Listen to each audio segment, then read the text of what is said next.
giromo kod jatend migawo mar somo mano tingo nyaka senator Maoma Bay mabende en alumni mamoi gibero kumoro achiel mondo mi gilosi to dwaro ma gidwaro en mono ni owuogi kata kogwe tao ben wuone ni gimoro manyalo timore koso wuok e pis ni itimo yo machar nikech sama lose ni oge gima timore Moi first years Moi poko dhia class nyaka sama wantie clear for circumstances mag investigation dwaro kama ne the moment me institute a case to ngano iluongo idayo dhoge and a preliminary report goes to DPP let wami euro functions mag offices gindando wawe mi jomoko chamo sara to gi ondegi mondo gitim tijino a preliminary report de kacha jo kema golo recommendation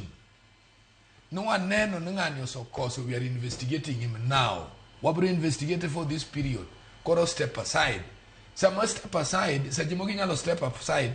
kai already in a culprit moko nego chuli kata sara to sajimogi step aside kaji aka suspecti makidi nga burden to the state mumia in ga burden to the state makoro kendo timinadi ogoli wakoni koro the best thing is gitimogi maber but the approach I'm crying about nikech gini kata giwegi ginyalo loso based on report magin to gitero no give the report ka police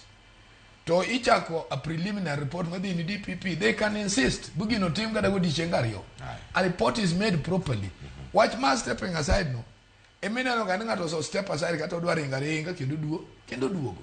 and then EAC kopondo ari e piny ngano mamibadhi omako onge kama yiro dumie mamacho onge gine magiber gutungegi maginyalo wacho ni ngani koro kuye ni hold office so gine magine ke charge kanyo ambiguous no abuse of office ma okinyal nwango ingredient mare and that's why these people are escaping pero komano wacho nyaka sani vice chancellor Moi mano Isaac Oskey to osendiko dhoge mano ka otenore koda weche mag mibadhi mag lal mag omenda maromo bilion 2.2 e mbalariany no Regina Kizito